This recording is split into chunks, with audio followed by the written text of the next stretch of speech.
everyone. I would like to bring Shirley up while I introduce you. So how do you reach a variety of different targets, patients, HCPs, and caregivers while launching a new product? Shirley from Dermavant Sciences will speak about that. Shirley, let me give you...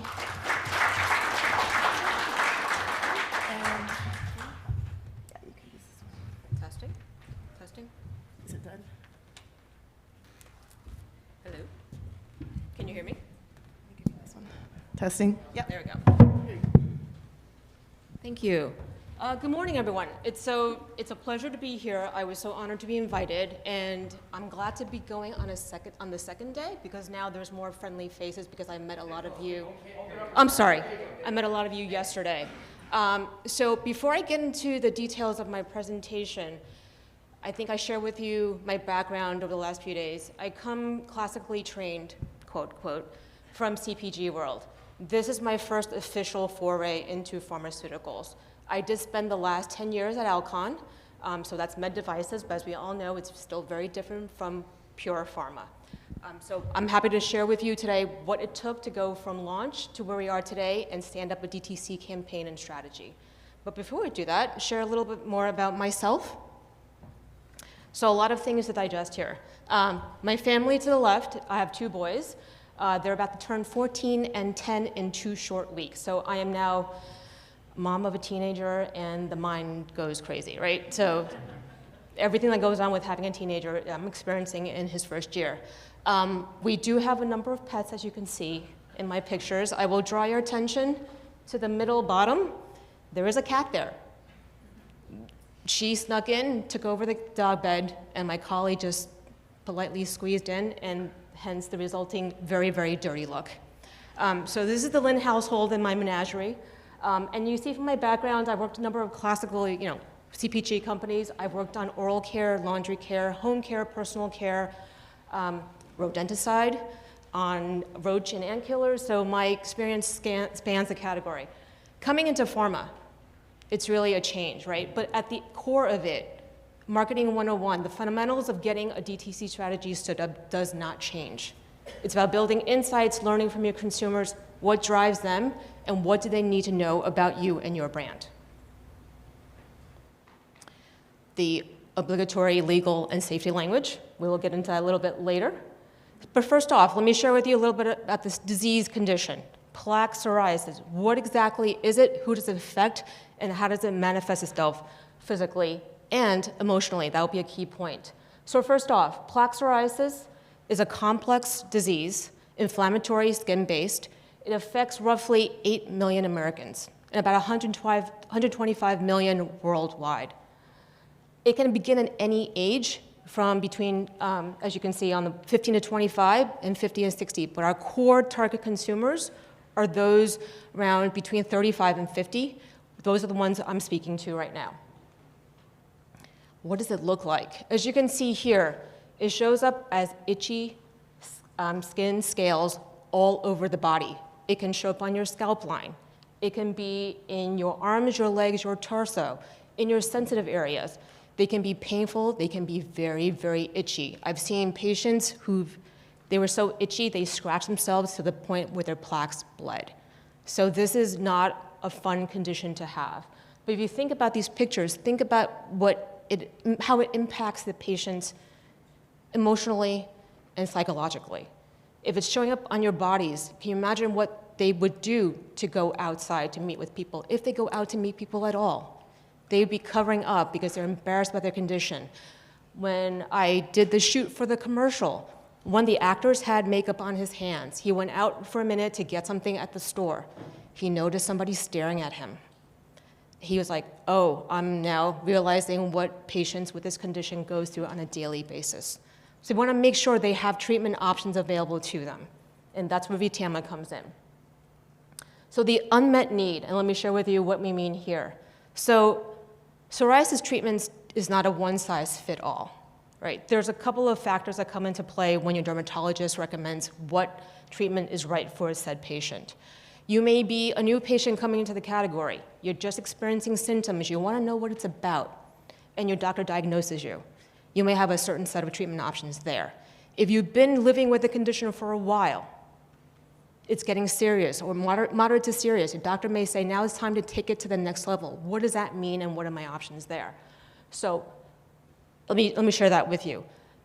If you're a mild to moderate sufferer, and that's a clinical definition, and patients may see themselves differently than doctors do, but regardless, your first line of treatment is topical corticosteroids.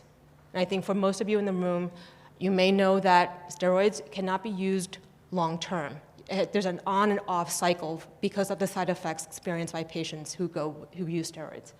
If you progress through the disease state, then the conversation becomes you may need to get on a systemic.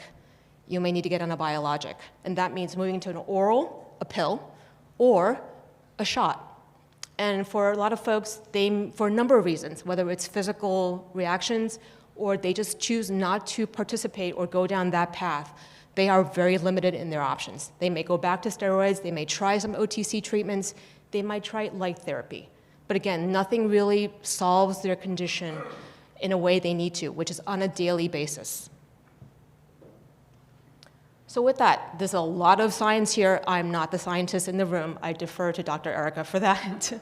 But long story short, the key takeaway here is there's been no innovation on topicals, so creams, things that you can apply on your skin, for the past 25 years. All the innovations in the last few decades is around biologics. And again, there's a lot of patients out there, for a number of reasons, do not want to be on biologics. So what is their option? There really isn't any, until VTAMA comes into play. So I would like to proudly introduce VTAMA, tapinarof cream 1%.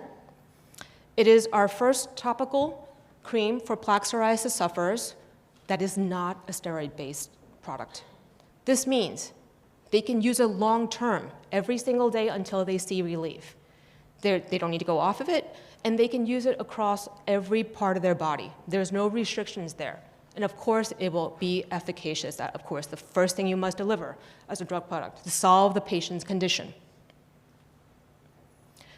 You've seen the pictures, and I mentioned it, right? So what is their physical symptoms? How does it manifest itself into the emotional state?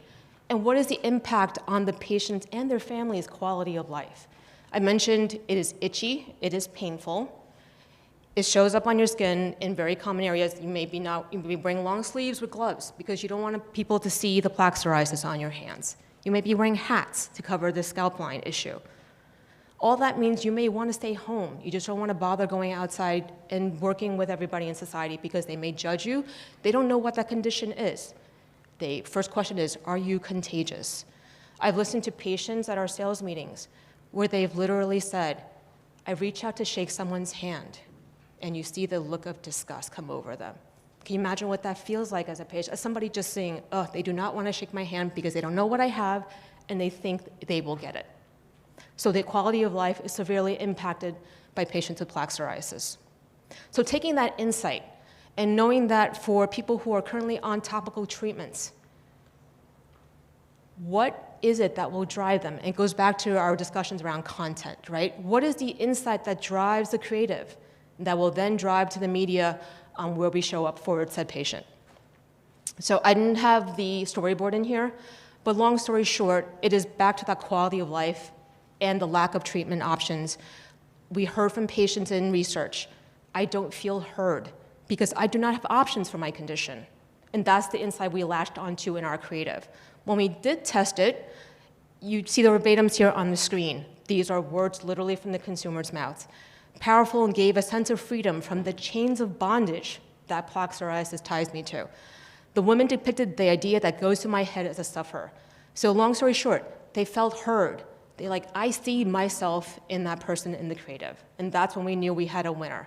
I was sitting behind the computer. It's a virtual research. We did it live, and we pulled certain patients directly then into the focus group, where we heard verbatim what they said. And we knew we had a winner. And this is now going from, oh, and a little backstory. I joined the company on the day of the PDUFA approval. So that was a day one, never to be repeated again. But the impetus and the drive from my CEO message to me was, you have to get this DTC campaign stood up quickly. Literally from the day one of my start, my tenure, to when we went live, which was around Thanksgiving, that's 5 months of work to get everything you will see shortly out the door. So we have to understand, I'm going to share with you who she is, and this is the profile we developed of who Tammy is. She's a plaque psoriasis sufferer. She's roughly 45, and she's looking for a better solution to her condition. And when we data mined who this profile looks like, I think this is no news to everyone. She could very culturally engaged. She's followed on the daily things in life, pop culture, current events, health-related content. She is very tech savvy, very comfortable searching for information on the internet, using her smartphone, going to the sites where she sees relevant information, and she will take that in and soak that in. She spends a lot of time online. Frankly, who doesn't these days, right? But she's watching devices. Shows have probably had 2.2 devices in front of her, searching as she sees content that's relevant for her, and searching for the brand that speaks to her. And of course, she's watching all the, and participating in the key areas of media that you see here. None of these logos are new to anyone. And how do we reach her? And the funny thing is, as I reflect back on my childhood, teen years, early 20s, early 30s, this is very different media landscape, as we all know. Now we can follow the patient from the minute she rises from bed to the end of her day, and pretty much hit her in every step of her way in her interactions online throughout the day. Podcast, mobile ads, social ads, having her see our commercial on the show that she's watching on, as she's streaming off Roku or Hulu, so on and so forth. So our patients and our consumers today can be touched at every point of her day. So with that, I would love to share with you and introduce you to our commercial.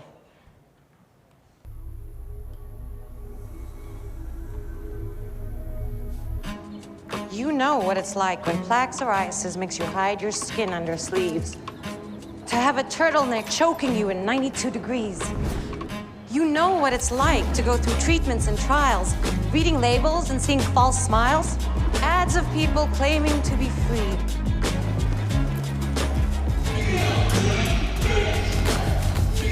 You know what it's like to endlessly seek a remedy. Give me the prescription that's once daily, steroid-free.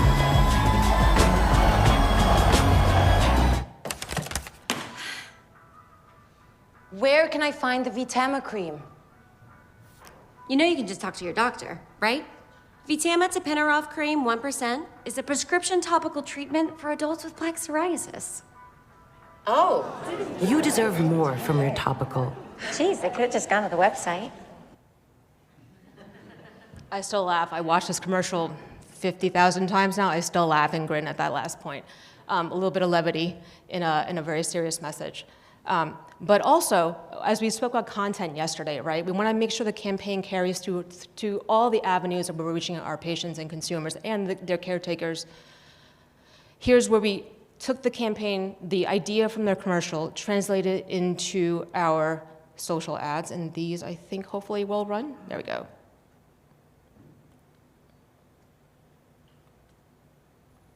Let me click through these. And also into paid social. This, again, I hope you saw the gentleman in the commercial in the gym. He is now speaking about his own experience on paid social content. Let me share that with you.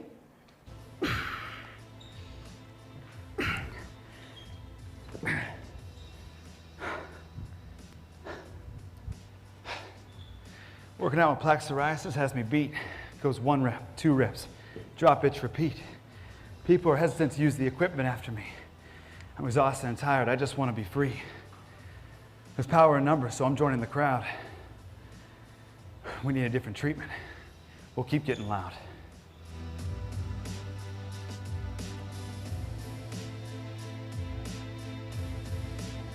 Winter's chill turns to winter's itch. And yes, maybe due to this ugly stitch, but my loving mom knitted away on this silly scarf to make my day. VTAMA cream may help calm my flares while I stay warm and lead to fewer plaques throughout this winter storm.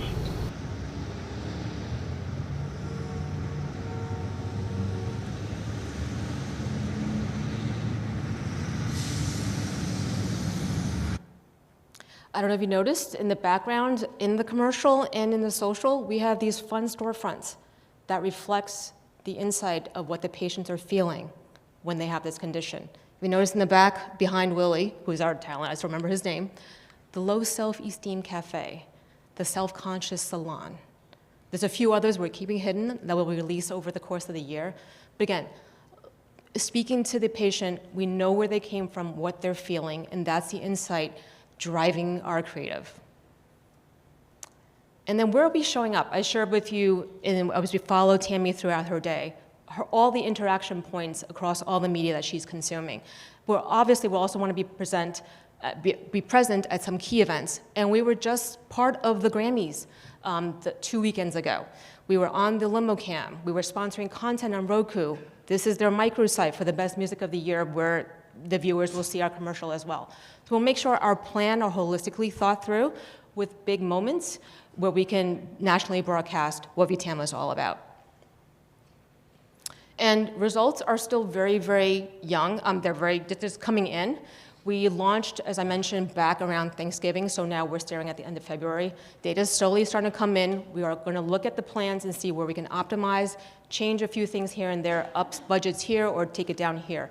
But right now I'm proudly sharing the numbers you're seeing on screen, total number of impressions, unique consumers reached, and how often we are hitting them. With that, that's all I had. I hope you found that enjoyable, as I've learned from all of you the past 2 days. Thank you very much for your time. Thanks, Shirley.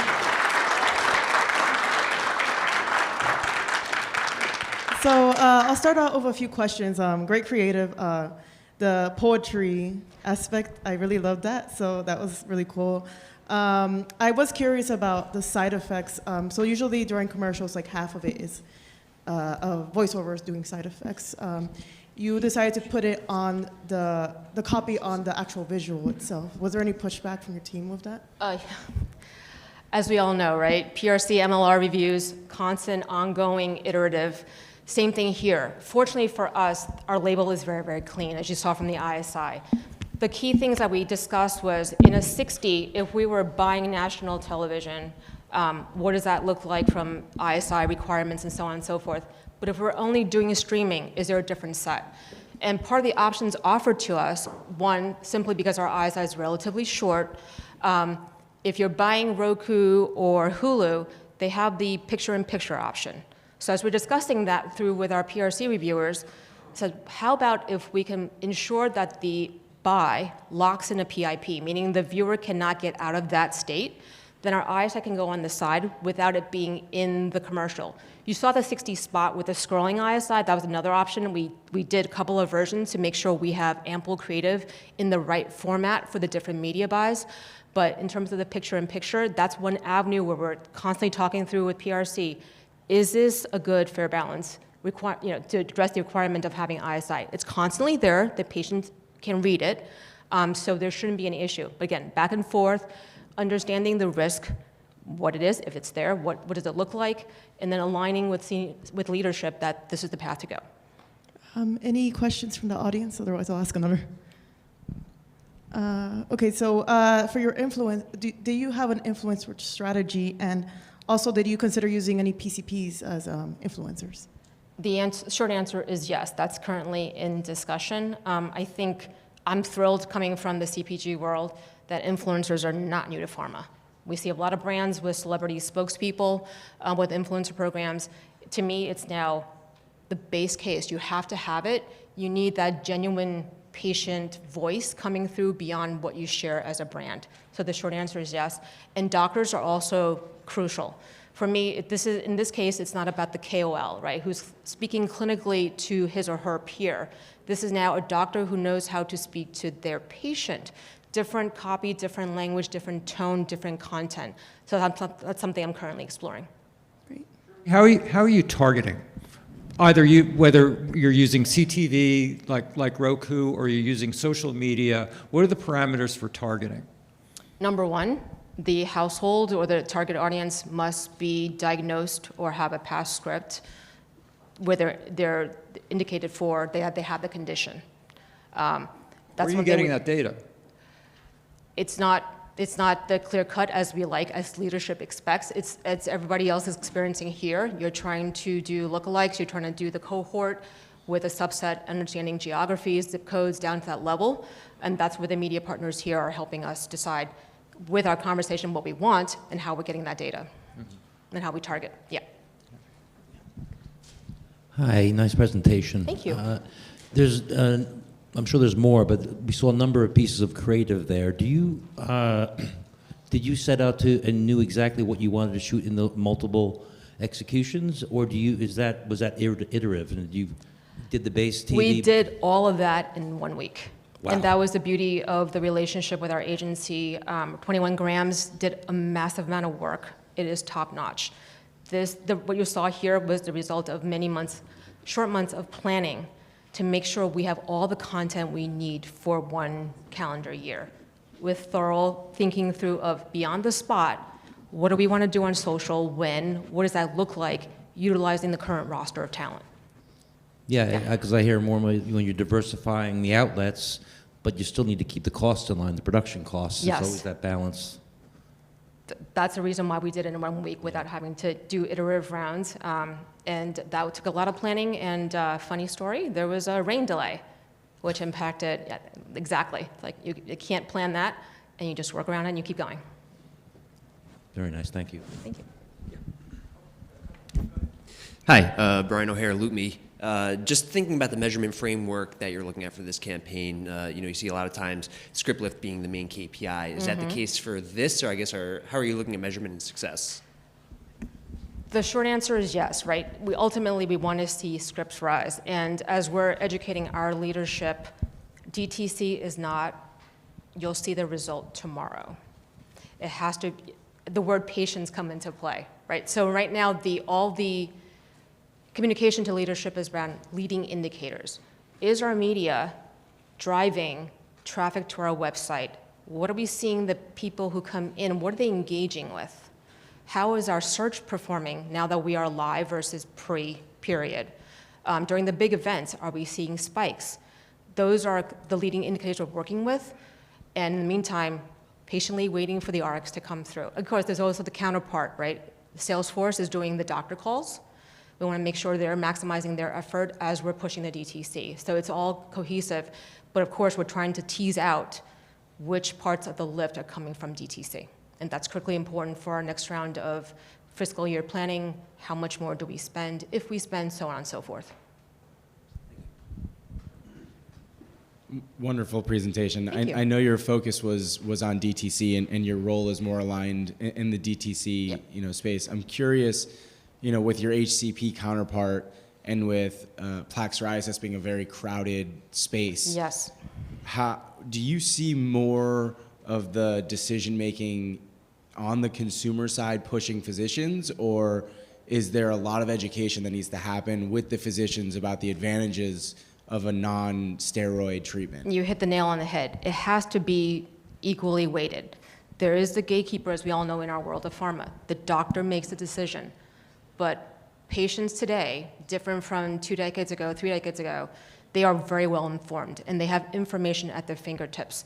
I think I spoke to a couple of you yesterday, what I call the push-pull, in the round table. We have to keep the patients informed, and that's my job, of what this brand, this drug delivers, but you also need to keep the doctors equally as informed so they feel this is the right drug for their patient. And we also discussed yesterday, our doctors are also consumers. They will see the consumer content. They need to understand, quite a few number of them do, some don't, what is your patient who's sitting in front of you when you diagnose them with PSO? Do you know what they're feeling? Do you understand what they're looking for? Are you listening? Those are the key things we're trying to hit home. That's why this creative I'm very proud of, because it's very insight-driven. We want our patients to feel heard, that they're not just a silent minority trying to struggle with their condition. And that's the point of everything we're doing so far. But to your point, the DTC with HCP must work cohesively in concert to get the message out to all the relevant stakeholders. Shirley, thank you so much. That was Thank you. wonderful.